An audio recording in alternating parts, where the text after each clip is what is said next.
How are you? कैसे आप सभी? अच्छे से होंगे सभी।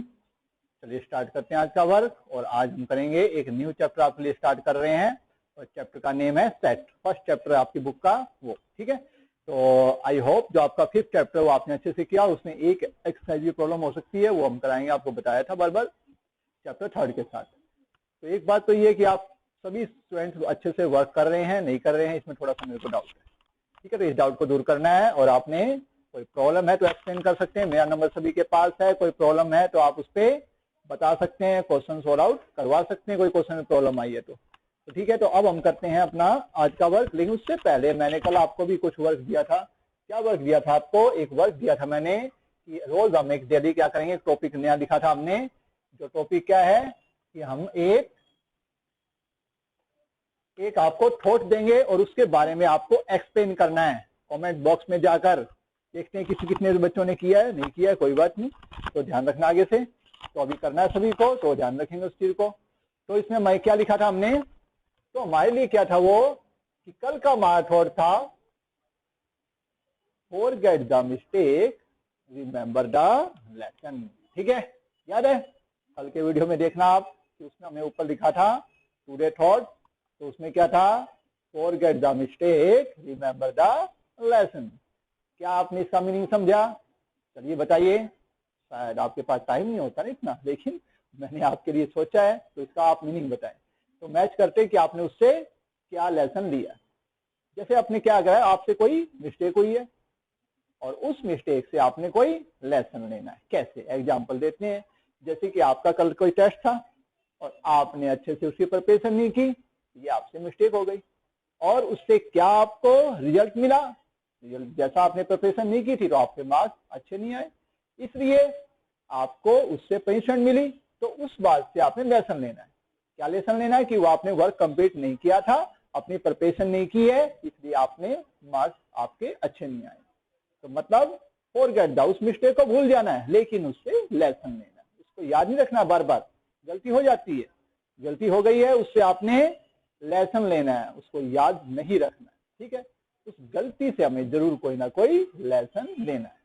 जब भी कोई गलती होती है तो वो ये नहीं कि हमारे से कोई गलती हुई है, गलती सभी से होती है, गलती हमारे से भी होती है, आपसे भी होती है, हमारे से पहले जो लोग थे उनसे भी हुई है और हमारे बाद जो आएंगे उनसे भी होती रहेगी। लेकिन उस गलतियों से जो लेसन लेता है वो ही अच्छा इंसान कहलाता है। तो आपने, मैं समझा इसका मीनिंग, तो जरूर देखो ये आप मौका मिला कि आपको कोई लेसन देने का टाइम आया तो मैंने आपको लेसन दिया एक, ठीक है। तो कोई जो मिस्टेक हो जाती है उस मिस्टेक से हमने लेसन लेना है ताकि आगे से हमारे से वो गलतियां दोबारा ना हो। गलती को भूल जाना है और उससे एक लेसन लेके अपने काम को अच्छे से आगे बढ़ाना है। चलिए ठीक है, तो स्टार्ट करते हैं आज का लेसन और सॉरी आज का चैप्टर है सेट। अब सेट एक बड़ा इंटरेस्टिंग सा चैप्टर है, कोई ज्यादा हार्ड नहीं है, सिंपल सा है, समझना इसको। जो बेसिक बात है वो समझेंगे इसकी पहले आप देखो। चलिए स्टार्ट करते हैं। टुडे, आज का फिर थॉट आपके लिए, पहले आपका थॉट बताते हैं आज का थॉट क्या है। There are only two option, ठीक है। फिर आपकी बड़ी इंपॉर्टेंट है आपके लिए, ठीक है, लाइफ में काम आएंगे जो ये थॉट मैं आपको बता रहा हूँ, बड़ा सर्च करके मैं आपके लिए निकालता हूँ इनको। तो पहला है, ये क्या है, there are only two option, make progress और एक्सक्यूज। समझ गए? ठीक है, समझ गए होंगे, ठीक है ना, मेरे सारे स्टूडेंट इंटेलिजेंट है। फिर there are only two option, make progress और मेक एक्सक्यूज। इसको आज मैं एक्सप्लेन नहीं करूंगा, इसको हम एक्सप्लेन कब करेंगे, कल। इससे पहले आप इस काम स्टार्ट करने से पहले वीडियो को स्टॉप करके इस थॉट के बारे में जरूर सोचना है? उसके बाद अपना काम हम स्टार्ट करेंगे। तो काम करने के लिए हमारे पास कोई भी एक्सक्यूज नहीं होता है। चलिए स्टार्ट करते हैं। तो आज हमने लिखा चैप्टर 1, नाम है सेट। अब सेट का मीनिंग क्या है? सेट करना, इसको सेट करो, उसको सेट करो, ऐसे बोलते हैं, ठीक है। मतलब क्या देखते हैं, इसका मीनिंग क्या है। इसका मीनिंग मैं लिखा है, a set is a well defined collection of object, a well defined collection of object. चलो मैं इसका आपको एग्जांपल देता हूं। आपकी क्लास है और मैंने क्लास में बोला, चलिए आपकी क्लास में जिन बच्चों के नाम एस से स्टार्ट होते हैं, ठीक है, आपको एक टास्क दिया गया, आपके टीचर आए और उन्होंने बोला ठीक है भी बेटा, आप किसी को बोला, आपको ही बोला बेटा बाहर आओ, और आपको बोला उन बच्चों के नाम लिखो जिन बच्चों के नाम एस से स्टार्ट होते हैं, लिख दोगे, कोई दिक्कत नहीं है। उसके बाद दूसरा टीचर आया, उसने किसी बच्चे और को बोला बेटा बाहर आओ और जिन बच्चों के नाम एस से स्टार्ट होते हैं उनके नेम लिखो, लिख दोगे। अब बताओ कोई भी आके लिखेगा उन बच्चों के नाम, वो बच्चे उतने ही रहेंगे। मान लिया आपकी क्लास में 10 स्टूडेंट हैं जिनके नाम एस से स्टार्ट होते हैं, मैं लिखूंगा, आप लिखोगे या कोई और लिखेगा, सभी का आंसर सेम आएगा, ठीक है। तो वो होता है वेल डिफाइंड ऑब्जेक्ट, ठीक है। या आपको बोल दिया जाए आप 2 का टेबल लिखो, आप लिखोगे, मैं लिखूंगा, कोई और लिखेगा, अभी मम्मी लिखेंगे, पापा लिखेंगे, सभी लिखेंगे, तो उसका आंसर सेम ही आएगा। वो क्या होता है वेल डिफाइंड ऑब्जेक्ट। आपको बोल दिया जाए मंथ के नाम लिखो, ठीक है, जो मंथ है उनके नेम लिखो, आप सभी लिखेंगे, वही फ्रूट के नेम लिखो, सभी वही लिखेंगे, तो वेल डिफाइंड ऑब्जेक्ट, तो उनका एक कलेक्शन बन जाता है, उसे बोलते हैं सेट। अब इसका वेल डिफाइंड ना होने का एक और बताता हूं। आपके ये बोल दिया जाए क्लास में टीचर आए और आपको बोला जाए ठीक है बेटा बाहर आओ और जो बच्चे सच बोलते हैं उनके नाम लिखो। क्या बोला गया? जो बच्चे हमेशा सच बोलते हैं उनका नाम लिखो, लिख पाओगे? पता नहीं क्या होगा। या जो बच्चे एग्जाम में जो आपके इंटेलिजेंट स्टूडेंट है, या बोल दिया या आपके टीचर आए, प्रिंसिपल आए, मैम आए और बोले बेटा उनके नाम लिखो जो इंटेलिजेंट स्टूडेंट है, ओनली इंटेलिजेंट, ठीक है। आपको आप लिखोगे, आपने 10 बच्चों के नाम लिखोगे, फिर कोई और आएगा वो लिखेगा, हो सकता है उसमें चेंज होते रहेंगे। मेरे अकॉर्डिंग आप इंटेलिजेंट हो, किसी और टीचर के अकॉर्डिंग वो इंटेलिजेंट है, किसी और टीचर के अकॉर्डिंग कोई और इंटेलिजेंट है, सबका आंसर सेम नहीं आ सकता, ठीक है। आपको बोल दिया जाए जो इंडिया के बेस्ट क्रिकेटर उनके नाम लिखो, मैं लिखूंगा, मैं बोलूंगा सचिन तेंदुलकर सबसे बेस्ट प्लेयर है, फिर कोई और लिखा नहीं और कोई है, ठीक है, राहुल द्रविड़ है या आपका विराट कोहली है या कोई और लिखेगा, ठीक है ना, सहवाग है, तो सबके नाम अलग अलग हो सकते, तो वेल डिफाइंड नहीं हुआ, तो इसको हम सेट में नहीं कन्वर्ट कर सकते। पता लग गया? तो वेल डिफाइंड जिसको सभी का आंसर सेम आए, सभी उस बात को से जस्टिफाई करें। तो क्या लिखा मैंने?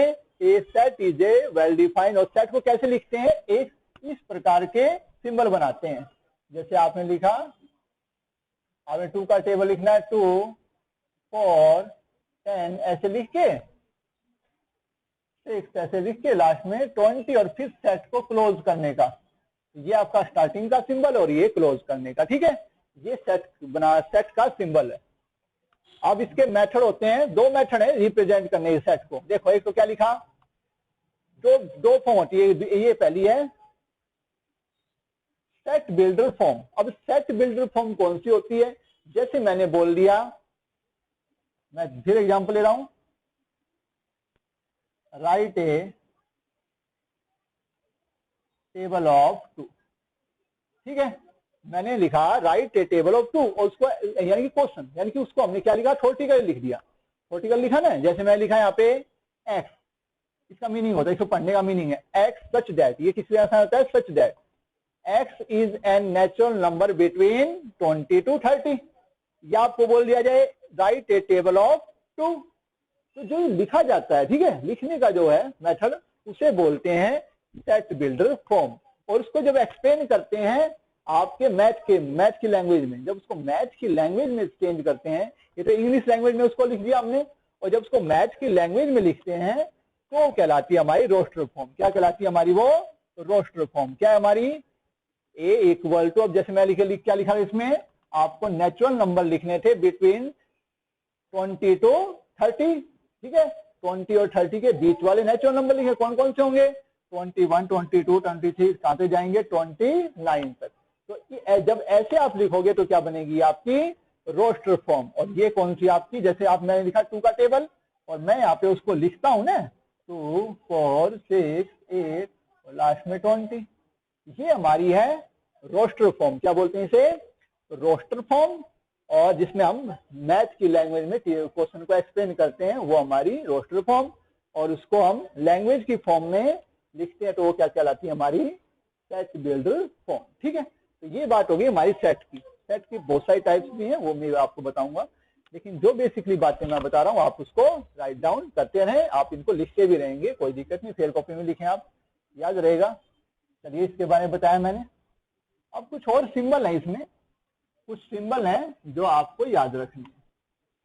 जैसे पहला सिंबल है W का, ये सिंबल आएगा आपका, पता है आपको किसका सिंबल है ये? Whole number. किसका सिंबल है ये? डब्ल्यू रिप्रेजेंट करेगा एक होल नंबर। वो किसको रिप्रेजेंट करेगा? Whole number. और होल नंबर कौन से होते हैं? 0 1 2 और लास्ट में इन्फिनिटी। अनलिमिटेड। अनलिमिटेड होते हैं, चलते रहेंगे। और ये सारे क्या होते हैं? पॉजिटिव होते हैं। ये सारे पॉजिटिव और कोई भी पॉइंट वाला नहीं आएगा, कोई बाय वाला नहीं आएगा। कंप्लीट नंबर आएंगे वो होते हैं होल नंबर। डब्ल्यू से डोनेट करेंगे इसे। फिर आपका आएगा, जब एन लिखा होगा, ये आपका नेचुरल नंबर। ठीक है, ये 1 2 3 ऐसे चलेंगे। इसमें क्या डिफरेंस है? इसमें 0 होता है, इसमें 0 नहीं होता। ये हमारे होते हैं नेचुरल नंबर। उसके बाद आएगा हमारा क्याउ। एक और चीज रहेगी हमारी जेड, इंटीजर। जेड किसको रिप्रेजेंट करता है? एक इंटीजर को। ठीक है, इंटीजर क्या होंगे हमारे? माइनस, जैसे हमने 0 लिखा, इस साइड -1 -2 -3 ऐसे चलते रहेंगे। और ये 1 2 3 ये भी आपके कंप्लीट नंबर होते हैं। और ये माइनस में भी हो सकते हैं और ये प्लस में भी हो सकते हैं। ठीक है, जैसे एग्जांपल देता हूं आपको। कोई टेम्परेचर है, टेम्परेचर ऑफ मैंने बोल दिया शिमला, तो उसका आंसर प्लस में भी आ सकता है, माइनस में भी है। तो वो क्या है? एक इंटीजर रिप्रेजेंट करेगा उस चीज को। ठीक है, तो टेम्परेचर है तो वो आपका क्या रिप्रेजेंट करता है? नंबर भी होते हैं, कई प्लस में भी होते हैं, माइनस में होते हैं, तो वो क्या कहलाते हैं? हमारे इंटीजर। तो प्लस में भी हो सकते हैं, माइनस में भी हो सकते हैं। अब आता है हमारा क्या, बड़ा इंपॉर्टेंट है, रैशनल नंबर। कौन से होते हैं ये? आप सभी को पता है, पढ़ा होगा आपने। जो पी बाई क्याउ की फॉर्म में होते हैं और क्याउ नॉट इक्वल टू 0। इतना ही पढ़ा। एक और इसमें पॉइंट होता है, बड़ा इंपॉर्टेंट है, पी एंड क्याउ आर को प्राइम। ठीक है, और पी और क्याउ क्या होते हैं? हमारे को प्राइम नंबर होते हैं। को प्राइम मतलब कि वो, जैसे मैं लिखा, देखो एग्जांपल लेता हूं। मैं लिखा 8/0। आप यस नो में आंसर, ये यस है या नो है? 0/9 8 7/2 18/10 या 9/18। ठीक है, अब बताओ कि ये सारे नंबर कौन कौन से नंबर हमारे रैशनल नंबर है या नहीं है? ये है यस। ये हमारा रैशनल नंबर है? नहीं है, क्योंकि इसके बारे में क्या आ गया? 0। ये है यस, ऊपर 0 हो सकता है, बाय में 0 नहीं होना चाहिए। ये आप कहोगे इसके बाय में तो कुछ नहीं है। जिसके बाय में कुछ नहीं होता उसके बाय में 1 होता है। ठीक है, तो ये भी हमारा रैशनल नंबर है। ये भी है। अब इसको देखो आप ध्यान से, 18/10 को आप कहोगे यस रैशनल नंबर है, पी और क्या हुआ है, बट ये रॉन्ग है, ये रैशनल नंबर नहीं है। अब मैं लिखा को प्राइम का मीनिंग क्या? ऐसे दो नंबर जो किसी से भी आपके कैंसिल नहीं होता, तो कोई भी उनके बीच में कॉमन फैक्टर नहीं होता है। जैसे कि मैंने दोबारा एग्जांपल 8/10 लिखा, ये कैंसिल हो रहे हैं 2 से 5 और 4 और 5। ठीक है ना, तो अब बने ये, अब है ये 4/5 आपका रैशनल नंबर है, लेकिन 8/10 रैशनल नंबर नहीं है। ठीक है, 8/10 आपका रैशनल नंबर नहीं है। ठीक है, ध्यान रखेंगे इस बात को। ऐसे ही 18/10 आपका रैशनल नंबर नहीं है, क्योंकि देखो क्या कैंसिल, ये आपका 2 से कैंसिल हो रहा है, तो उसके बाद बनेगा। ऐसे 9/18 भी रैशनल नंबर नहीं है, कटने के बाद 1/2 आएगा जब बने। तो समझे? तो को प्राइम जिनके बीच का कोई सेम कॉमन फैक्टर ना हो तो वो को प्राइम होते हैं। तो दोनों पी क्या होने चाहिए? हमें हमारे को प्राइम होने चाहिए। ठीक है, तो ये समझा आपने, इतना समझा आपने। तो ये हमने क्या के बारे में समझ लिया। एक और चीज लिखता हूं, एक और आएगा आपका, अब आपका है रियल नंबर आर से।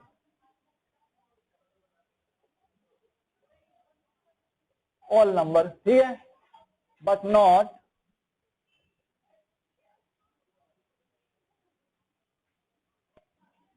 Non defined, but not.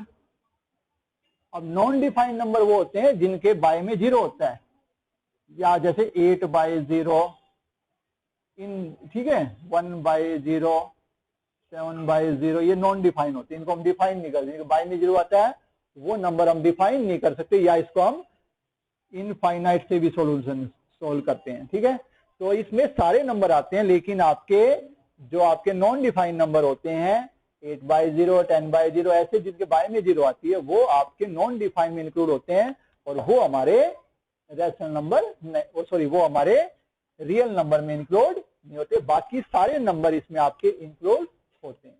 तो ये बात भी आपने ध्यान रखनी, डब्ल्यू का मीनिंग समझ गया, एन का, जेड का, और आपने क्यू का, और आपने ये भी समझा, आपने रियल नंबर का भी मीनिंग आपने समझा। अच्छी बात है, ये सिंबल है आपको काम आएंगे, तो ये आपने ध्यान रखना। तो यही मैंने बता दिया इसके बारे में। तो अब कुछ पहली एक्सरसाइज जो है उसमें आप कुछ चीजें वो आप कर सकते हो। इसके बाद एक और बताता हूं मैं।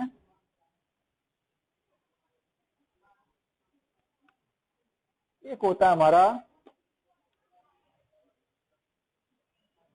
अब इस सेट की टाइप्स हैं अलग अलग, लेकिन कुछ मेन टाइप्स हैं वो मैं आपको इसमें बताऊंगा जो हमें यूजफुल होंगी आगे। जैसे जैसे आपका क्वेश्चन आएंगे मैं बताऊंगा। पहला आपका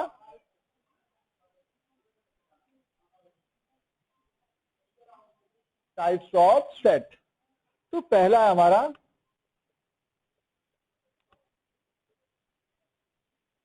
एम्प्टी सेट, इसको हम कहते हैं, इसको नल सेट भी कहते हैं। अब इसका सिंबल होता है ये 5, नो सेट। इसका आप मीनिंग समझे, जैसे आपकी क्लास में टेस्ट हुआ, एक बच्चे ने टेस्ट दिया और उसने कुछ नहीं लिखा, उसकी 0। एक बच्चे ने सारे क्वेश्चन गलत किए, उसकी 0, हम 0 लगाते हैं। जिसने सारे क्वेश्चन किए उसके 10 नंबर हो गए, बट एक बच्चे ने टेस्ट दिया ही नहीं। ठीक है, तो उसका क्या लिखें? तो वो उसमें इंक्लूड नहीं होगा, उसे हम सेट के अंदर इंक्लूड नहीं कर सकते। जिसे टेस्ट ही नहीं दिया है उसके मार्क्स हम कैसे लगाएंगे? ना 0 लगा सकते, ना 1 लगा सकते हैं, 2 लगा सकते।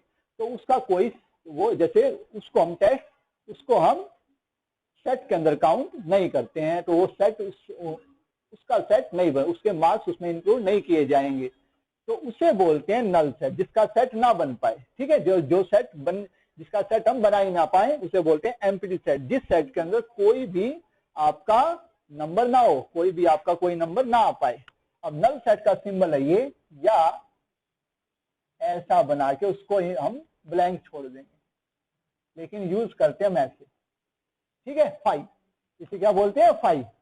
5 का मतलब नल सेट का सिंबल है 5, यानी कि 5 एक ऐसा सेट जिसमें कोई भी आपका नंबर नहीं होता, उसे बोलते हैं एम्प्टी सेट। ठीक है, जिसमें कोई भी आपका नंबर ना आए।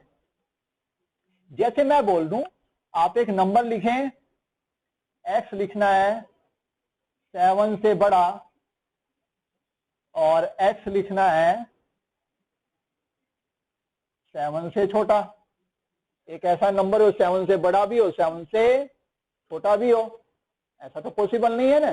तो उसमें अब क्या लिखोगे? 5। एक ऐसा नंबर 7 से बड़ा भी हो और 7 से छोटा भी हो सकता है ऐसा? तो कोई नंबर होगा ही नहीं ऐसा। तो उसमें क्या लिखेंगे हम? क्या लिखेंगे? 5। तो उसका सेट नहीं बनेगा, उसे बोलेंगे हम 5। तो ऐसे हम ध्यान रखना है कि हमने नल सेट। तो पहला था हमारा, क्या था ये? Null set. ऐसे हमारे और भी आएंगे। अब एक है, इससे नेक्स्ट हमारा, ये फर्स्ट था, सेकंड है हमारा फाइनाइट एंड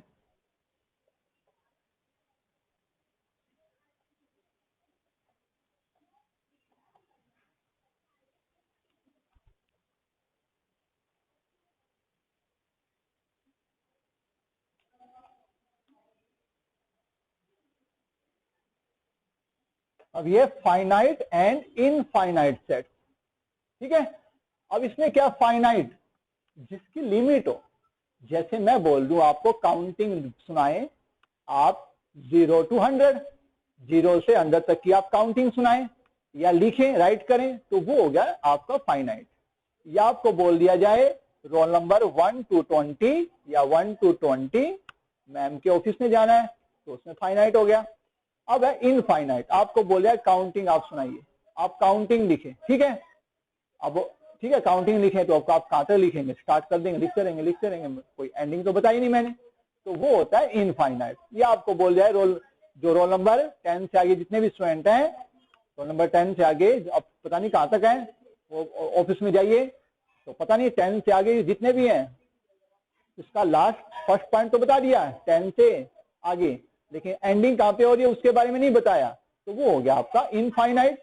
मैं आपको बोलता हूं कि आप 2 का टेबल लिखें, आप 2 का टेबल 10 पे खत्म कर देते हैं, 2 का टेबल 10 पे नहीं होता, 2 11 जा भी हो सकता है, 2 12 जा भी हो सकता है, 2 13 जा भी हो सकता है, तो चलता रहेगा। तो जिसकी लिमिट ना बता रखी हो, जिसकी लिमिट ना हो, वो होता है हमारा इनफाइनाइट सेट। और आपको बोल दिया जाए, अब जैसे मैं लिख दूं इवन नंबर बिटवीन 10 एंड 50, इसके बीच के आप इवन नंबर लिखो, तो ये क्या आपका फाइनाइट सेट। अब मैंने बोला इवन नंबर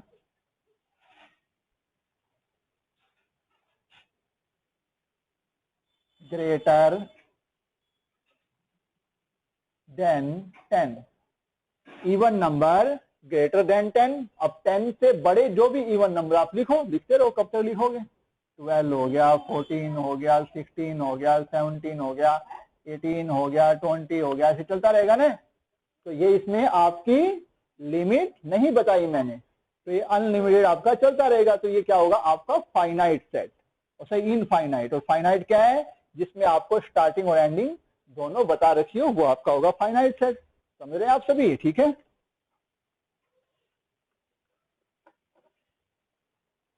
उसके बाद हम लिखते हैं, तो इसके अंदर 2 सेट आ गए हमारे।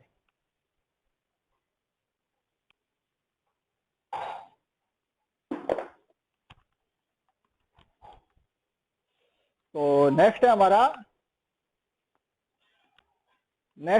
इक्वल सेट, ठीक है, थर्ड नंबर आ गया ना हमारा।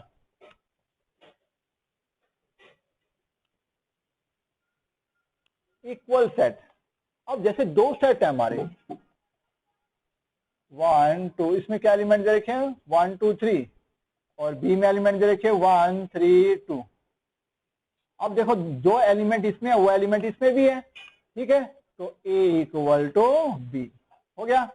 या मैंने सी लिखा है, उसमें देखो सी 1 1 2, फिर अब सी में देखो वही एलिमेंट है, ये देखो इसमें एलिमेंट देखो 1 है, उसमें 1 है, उसमें 2 है, उसमें 2 है, और उसमें 3 है, लेकिन वो 2 टाइम्स है, डबल है, 1 भी 2 बार है और 3 भी 2 टाइम्स है, इसे भी इक्वल सेट बोलते हैं।